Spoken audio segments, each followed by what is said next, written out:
All right, so today we're going to really dig into this Matt Gaetz story. You know, the congressman from Florida, his withdrawal from the AG nomination under Trump.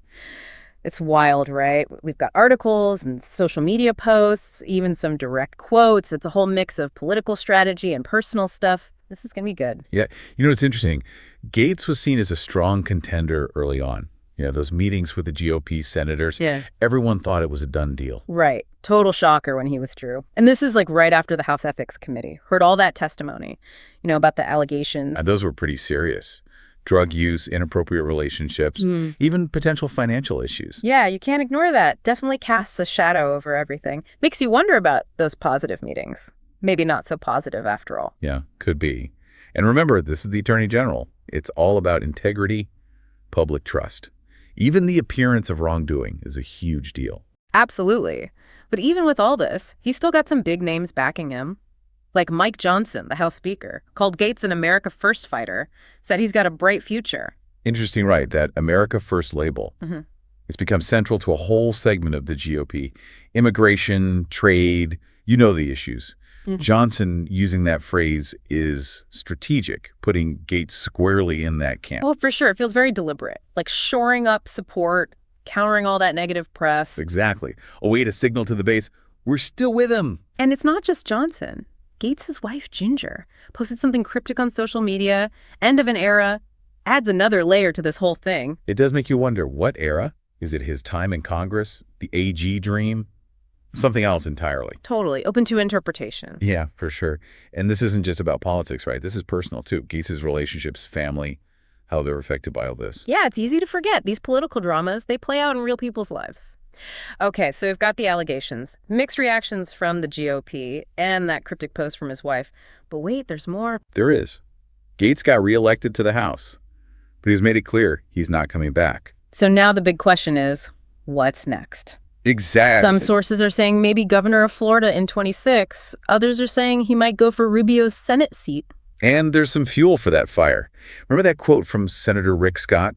Basically said Gaetz would be great for the Senate. Oh, yeah, that was pretty direct. Not just a casual comment. That's a power player in Florida giving him the nod. Absolutely. Shows that even with the ethical stuff, Gaetz still has powerful allies. Which tells you a lot about the GOP right now. Gaetz, with all the controversy, still has support from people like Johnson and Scott. Is it about ideology over everything else? Yeah, almost like his America First stance. It's a shield. He can stay in the game. It's fascinating. But there's one more piece we got to talk about. J.D. Vance, the VP-elect. Ah, yes, Vance. He was with Gaetz during those key meetings with the senators, the ones right before he dropped out. And his statement afterwards, so carefully worded, thanked Gaetz for his work, but called the withdrawal a sign of respect for the Trump administration. Interesting. It's like they're trying to change the story. Not a forced retreat because of the allegations. It's a selfless act, putting the team first. Exactly. Stepping aside for the greater good. But is that what really happened? What was Vance's role in all this? Friend, advisor, something else? Good question. And how much did that ethics report really matter? Was it really respect for Trump or damage control? We'll keep digging into that. This is just the beginning. It is. This whole web of politics, scandals, future implications, and it's all happening as the GOP is shifting. And American politics are in this crazy place. So yeah, buckle up. This deep dive's about to get even wilder. Okay, so as we dig deeper here, yeah, gotta think about how this affects Trump's agenda. You know, with Gaetz out of the AG's office. Yeah, that's a big one. He was such a vocal Trump supporter. What does this mean for Trump's plans? Well, one thing to consider is the whole direction of the DOJ. Remember, Gaetz was really focused on what he called the weaponization of the DOJ. Yeah. Under Biden, of course. Yeah, he was all over that. Claimed it was being used to target political opponents. Wanted to investigate it all if he became AG. Right, that was his big thing. So his nomination was a sign. The DOJ might shift focus, investigations, maybe even legal action. And now, is that all off the table? Tough to say for sure. But it definitely raises some questions about Trump's priorities. How will they handle the DOJ now? It's like a reset, almost. And we got to remember, this isn't just about internal DOJ stuff. Gaetz was a major player in the House Freedom Caucus. That group's known for their conservative stance. They're not afraid to challenge the GOP establishment. Absolutely. So him being gone from Congress weakens them. Could make it harder for Trump to push his agenda. Especially if they were counting on Gaetz. To rally support, oppose certain bills. Right. His influence is gone. Creates a void in the GOP. Who's going to step in? Yeah, power vacuums don't stay empty for long. Definitely not in politics. This is going to be interesting. Lots of maneuvering, potential power struggles. And then there's the whole governor thing. Right. Gaetz's future. It's all anyone's guessing right now. Some see this as a setback, but maybe it's strategic, setting him up for that governor run. Yeah, if he thought the AG nomination was too risky, too much baggage, maybe a statewide race is better without it. Could be. And don't forget, Florida is a huge swing state. Gaetz as governor. Big implications for national politics, especially looking ahead to 2028. No doubt. If he wins, he's a major force, no matter what's happened in the past. It would solidify his position, that's for sure. And the Senate's still a possibility. Scott's endorsement was a big deal. Huge. It says something. That some in the GOP are okay with Gaetz in the Senate, even with everything hanging over him. Yeah, makes you think about their priorities, winning at all costs, or are ethics important? Tough question. So we've got potential power shifts in Congress, uncertainty at the DOJ, and Gaetz's ambitions for the future. But there's another piece I think we need to look at, the media. Ah, yes, of course. They've been all over this story, from the nomination to the withdrawal, and all the speculation since. They definitely shape how the public sees things. For sure. How they frame the story, the words they use, who they talk to, it all matters. Absolutely. And we got to remember, the media isn't one big thing.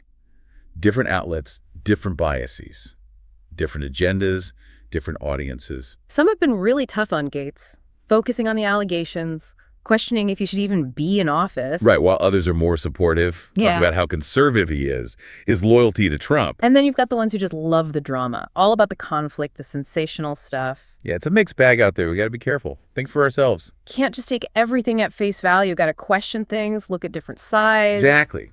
Be aware of those biases, find different sources, get a balanced view. But the truth is usually somewhere in the middle, right? Often is. It's on us to dig deeper. Separate fact from fiction, form our own opinions. So, yeah, it's complicated, this whole political landscape. We got to think critically, question everything, and look for different perspectives. Couldn't agree more. That's how we make sense of it all. This has been great. We've talked about Gaetz and Trump, the GOP, his future plans, even the media's role. It's a lot to unpack. But there's one more big question. What does all this say about American democracy? That's the key, isn't it? And that's exactly what we'll be talking about in the final part of our deep dive. Stay with us. Okay, so we're back. And the big question is, what does this whole Matt Gaetz thing tell us about American democracy? Where do we even start? You know, it's interesting. This case, it really shows the problems in American politics right now. Like what specifically? Well, look at the reactions to Gaetz stepping down. Even within his own party, people are divided. Yeah, some are totally defending him. Others are more like, okay, good riddance. It does feel like the whole country, right? Yeah. Totally split down the middle. Exactly. And it's not just disagreeing. It's this distrust. People attack the other side. No one wants to compromise. How do you even have a conversation? Scary thought. If we can't even talk to each other, how are we going to solve any problems? That's the big question. And this Gaetz situation, it shows something else too, this lack of accountability, especially with powerful people. What do you mean? It's like people ignore bad behavior.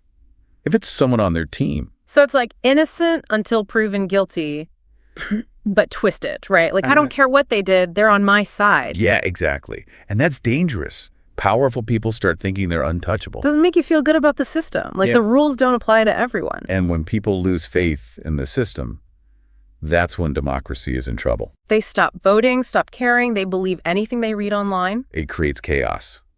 That's how extremism takes over. So you've got polarization, no accountability, people losing trust. Not a pretty picture. It's tough, no doubt. But we're talking about it. We're trying to figure it out. That's a good sign. True. We're not just giving up. Exactly. We got to stay informed, find good sources, be critical. Don't just believe what you want to believe. Yeah, those echo chambers online are dangerous. We need different perspectives. Talk to people we disagree with. Exactly. And then get involved. Vote. Contact your representatives. Join groups you believe in. Speak up when things are wrong. Democracy needs us to participate. Well said. So this whole Matt Gaetz story, it's a lesson. What do we value? What kind of democracy do we want? The decisions we make now, they affect the future. They do. So let's choose wisely. Think critically, work together. Great way to put it. Thanks for joining us on this deep dive. It's been a wild ride. Hope you learned something. We too. And keep thinking about this. Keep learning, keep pushing for a better world. Until next time, stay curious.